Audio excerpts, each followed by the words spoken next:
지금 미국 시장에서는요, 침체가 온다, 침체가 오지 않는다. 그것도 4분기 내에, 4분기면 10월, 11월, 12월이에요. 그럼 10월은 아니라고 쳐요. 그럼 11월, 12월에 온다. 이제 곧 침체가 온다라. 이 논쟁이 굉장히 가열되고 있습니다. 정부는요, 재무부죠. 제닛 옐린 재무장관은 아니야. 미국에는 침체 안 와. 연착륙으로 잘 넘어갈 거야. 이렇게 예상하는 반면에 시장에서는요, 굉장히 여러 가지 설이 나옵니다. 그런데 그 설이 전부 다 합쳐보면 침체의 중심이 맞춰져 있습니다. 특히 말입니다. 제이미 다이먼 같은 경우 있잖아요. JP모건 체이스 회장 말입니다. 연준이 이 통화정책 100% 실패했다. 그렇기 때문에 이거 자칫 잘못하면 올쇼크 온다. 이렇게까지 이야기할 정도거든요. 그 외에도 블랙락의 CEO라고 이야기할 수 있는 최고 책임자라고 이야기할 수 있는 레이 달리오도요. 1970년대식의 오일 쇼크가 온다. 이런 표현을 지금 계속 쓰고 있습니다. 그러니까 시장에는요, 정부가 말한 거하고 달리 투자자들이 굉장히 바싹 긴장하고 있는 그런 추세입니다. 그러다 보니까 주식시장에도 영향을 많이 미칩니다. 오늘 다우산업지수가 1.12% 하락했습니다. 제가 1.12% 하락했는데도 다우산업 폭락이라고 제가 제목을 달한 것은요, 그동안 계속 떨어져 왔기 때문에 제가 폭락이라고 달았습니다. 그런 것을 감안을 해보면요, 시장에 대한 분위기는 싸하다.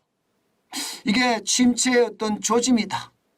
이게 계속해서 빠지는 거니까 침체가 올 수밖에 없다. 이렇게들 이야기하고 있는 거예요.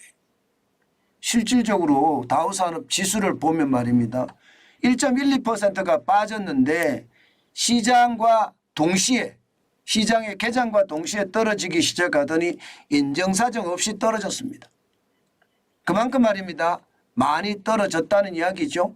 366.71까지 빠졌고요. 32,417.59로 마감했습니다. 다우산업지수가. 이게 블루칩 중심이잖아요. 블루칩.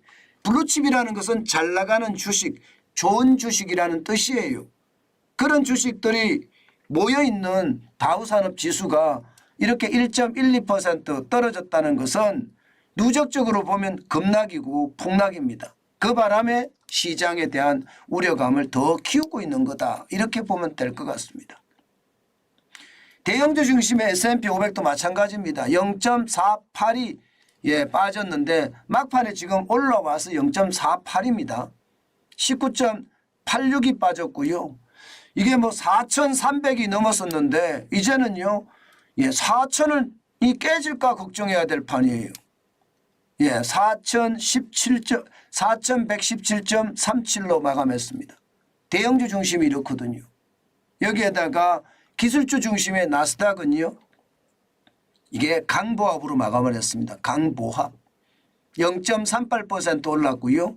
47.4가 올라서 12,643.01로 마감했어요.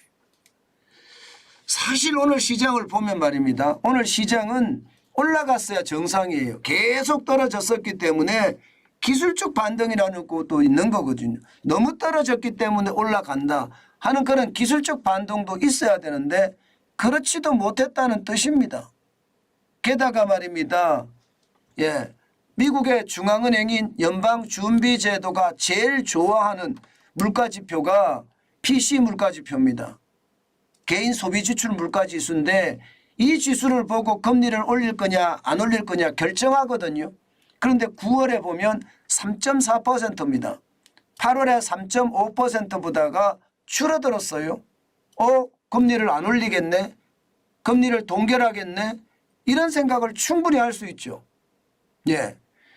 물론 말입니다. 지난 6월에 3.0보다는 높은 숫자예요. 3.4가. 그러나 지난 6월에 6.8보다는 낮은 숫자잖아요.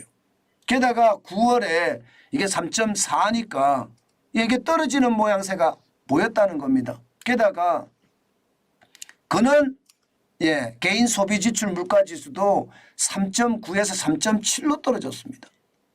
많이 떨어졌죠. 이게 작년 2월에 5.4까지 올라갔던 것이 올 2월에 4.6까지 떨어졌다가 지금 9월에 3.7까지 떨어졌으니까 그러면 여러분 금리를 안 올린다는 이야기가 되는 거예요. 미국의 기준금리는 동결시킨다 11월 달에. 실제로도 말입니다. 동결이 94.2%고요. 0.25%포인트 인하가 5.8%나 됩니다. 5.8% 인하가. 그럼 전체적으로는 동결 이하라는 뜻이잖아요. 동결 이하. 이러면 주가는 어떻게 돼요? 완전히 금리 인하의 어떤 모양새까지 나오고 있으니까 주가는 올라가야 정상인데 안 올라갔다는 뜻입니다. 그만큼 말입니다. 이것은 결국 말입니다. 침체가 오는 신호가 아닌가 그렇게 해석을 합니다. 왜 그러냐고요? 이게 말입니다. 5.5%의 기준금리 갑작스럽게 많이 올린 것도 문제지만 지금 기준금리가 이렇게 되니까 국채금리도 올라가고 있고 대출금리도 올라가거든요. 특히 30년 만기 주택담보대출금리가 7.9%까지 올라갔습니다. 결국 갑작스럽게 올라간 이 금리를 시장에서는 계속해서 용인을 해주지 않을 거라는 거예요. 이자에 대한 부담, 이자 앞에 장사 없다는 격언이 현실화될 가능성이 굉장히 높다는 뜻입니다. 실제도 그렇게 보이고요. 그것은 어쩌면 말입니다. 당연한 일이다. 갑자기 금리를 올리면 당장은 충격을 못 느낍니다. 그러나 시간이 지나면 지날수록 내 월급에서 빠져나가는 고정비가 엄청 늘어나는 것을 보면서 야 이거 큰일 났구나 이렇게 생각할 시점 이제 왔다는 겁니다. 금리를 최종적으로 올리고 나서요. 적어도 빠르면 6개월 안에 금리에 대한 충격이 오고요. 늦어도 1년 안에 금리에 대한 충격이 온다고 했거든요. 이제 오기 시작했다는 거예요. 4분기에 오는지 아니면 내년에 올지 아니면 제닛 옐린 미 재무장관이 이야기했던 것처럼 아예 연착륙이 올지 두고 봐야 될 일이지만 기본적으로는요. 주택담보대출 금리가 7.9%를 이겨낼 장사가 과연 몇 명이나 있을까요? 쉽지 않아요.